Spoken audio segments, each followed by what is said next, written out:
Dear viewers, welcome back to my channel English Grammar CSCR.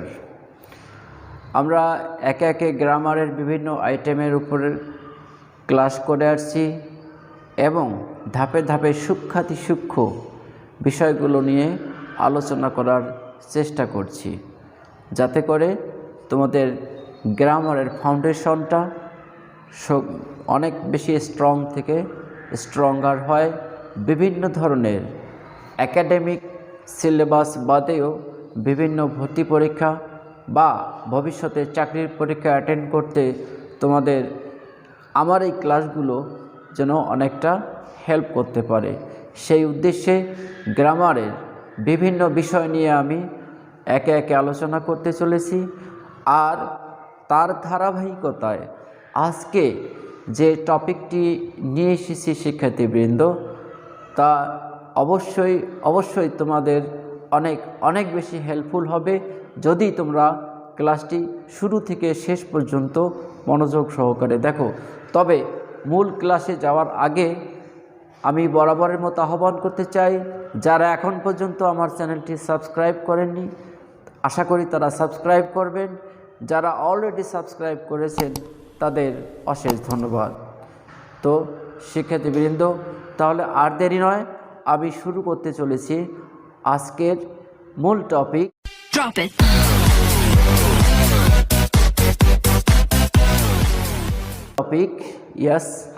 আজকের যে মূল topic সেটি হচ্ছে একটি মডাল অক্সিলিয়ারি, আর তা হচ্ছে অতি পরিচিত একটি শব্দ মাস্ট। কম বেশি আমরা সবাই এই মডাল অক্সিলিয়ারি মাস্টের সঙ্গে পরিচিত। তো শুরুতেই মাস্ট শব্দটা শুনলেই যেন আমাদের কানে বাজে, কি কানে বাজে যে মাস্ট মানেই অর্ডার বা কমান্ড, অর্থাৎ অর্ডার বা কমান্ড।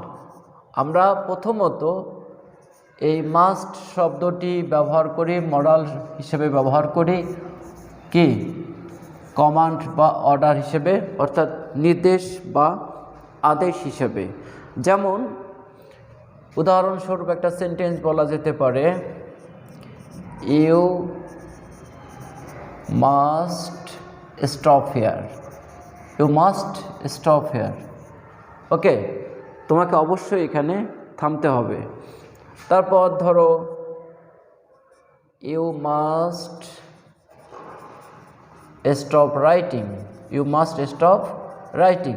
আমরা পরীক্ষার হলে সাধারণত এই ধরনের সেন্টেন্সের সঙ্গে পরিচিত হই, অর্থাৎ যখন পরীক্ষা দিচ্ছি, পরীক্ষার চলতে চলতে বেল পড়ে গেল, ফিনিশিং বেল পড়ে গেল, তখন আমরা ইনভিজিলেটর যারা থাকি তারা বলে থাকি ইউ মাস্ট স্টপ রাইটিং বা স্টপ রাইটিং। তার মানে তাহলে মাস্ট মডাল এই মডালটি কমান্ড বা অর্ডার হিসেবে আমরা ব্যবহার করে থাকি, করতে পারি।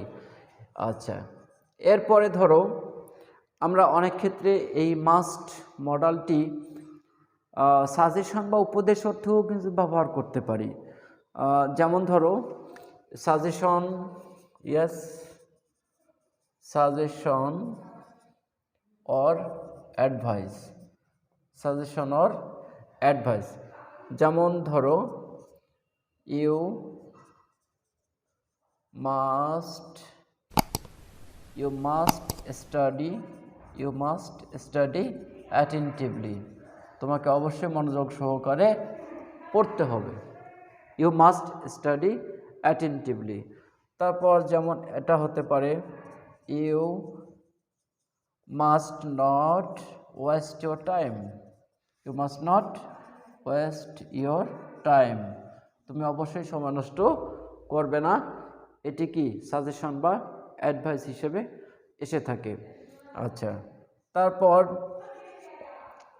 যেমন নিষেধ অর্থে আসতে পারে, কেমন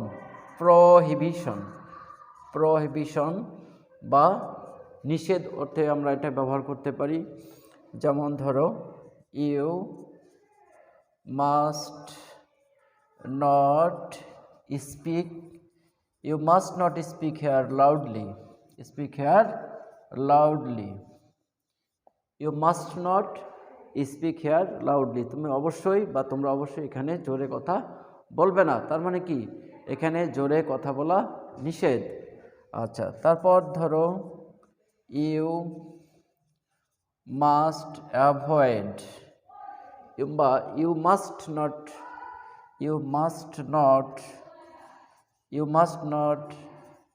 স্মোক হেয়ার।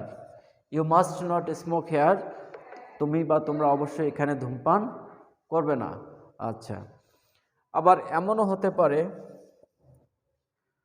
সেটা হচ্ছে যেমন বাধ্যবাধকতা, মানে নিজে নিজে আমরা যদি কোনো কিছু বিষয় যে কোনো বিষয়ে নিজে থেকে তাগিদ বোধ করি, ঠিক আছে, অব্লিগেশন, কেমন অব্লিগেশন অর্থাৎ তাগিদ বোধ করি, সেক্ষেত্রে আমরা যেমন ধরো আমার একটা গাড়ি কিনতে হবে, আমার একটা বাড়ি করতে হবে, সেক্ষেত্রে অবশ্যই কি আমাকে অনেক বেশি টাকা উপার্জন করতে হবে, অর্থাৎ আই মাস্ট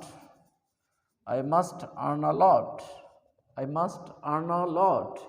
আচ্ছা, আমাদের বাবা মাদের কি দেখাশোনা করা কি এটা আমাদের কর্তব্য। I must take care of my parents. আমাকে অবশ্যই আমার বাবা মার দেখভাল করতে হবে। আচ্ছা, তারপর এমন হতে পারে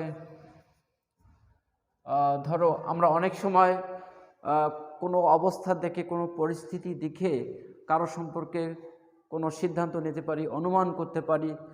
ধরো একটা লোক এমন ধরনের কিছু পোশাক পরে আছেন বা এমন ধরনের খাবার খাচ্ছেন, ঠিক আছে, তার চলাফেরা, পোশাক আশাক, চালচলন দেখে মনে হতে পারে তার অনেক টাকা আছে। যেমন ধরো হি enjoys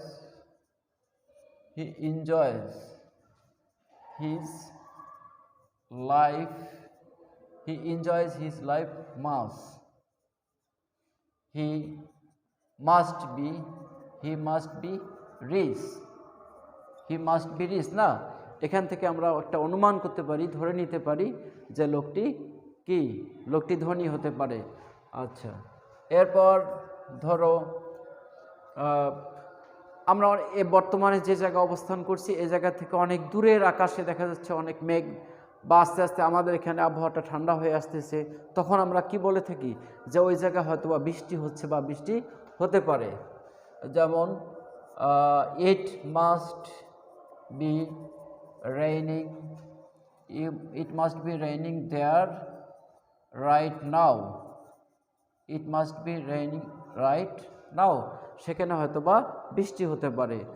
আচ্ছা, তারপর ধরো যে কোনো একটা কাজ হয়ে গেছে, এখন কাউকে যদি আমি সন্দেহ করি সেক্ষেত্রেও আমরা এটা প্রকাশ করতে পারি। যেমন ধরো হি মাস্ট হ্যাভ ডান ইট বা হি মাস্ট হ্যাভ ব্রোকেন ইট। এভাবে দেখা যাচ্ছে যে আমরা অন্যান্য যে মডালগুলো আছে এই মডালগুলো আমরা কিন্তু অনেক সময় সিচুয়েশন বুঝে ব্যবহার করে থাকি। কাজেই এখানে এই মুহূর্তে আজকে এই যে মাস্ট সম্পর্কে যে সিচুয়েশনগুলো তোমাদের কাছে উপস্থাপন করার চেষ্টা করলাম, আশা করি আমি নেক্সট ক্লাসে অন্যান্য মডালগুলো তোমাদের সামনে নিয়ে আসব এবং তোমাদের কাছে আরও বেশি ক্লিয়ার প্রেজেন্টেশন দেওয়ার চেষ্টা করব। তো সে পর্যন্ত সবাই যাতে সুস্থ থাকো, সুন্দর থাকো এবং আমার জন্য দোয়া করো, আমিও যাতে সুস্থ দেহে সুস্থ মনে আগামী দিনে আরও নতুন মডেল নিয়ে তোমাদের সামনে হাজির হতে পারি। তবে যাওয়ার বেলা আরেকবার বলে দিতে চাই, বিদায় নিতে চাই, সেটা হচ্ছে যারা এখনও পর্যন্ত আমার চ্যানেলটি সাবস্ক্রাইব করেননি আশা করি তারা সাবস্ক্রাইব করবেন। আর যাবার বেলায় যারা ইতিমধ্যে আমার চ্যানেলটি সাবস্ক্রাইব করে এসেছেন তাদের আবার একরাশ শুভেচ্ছা জানিয়ে আজকের মতো শেষ করছি। আল্লাহ হাফেজ।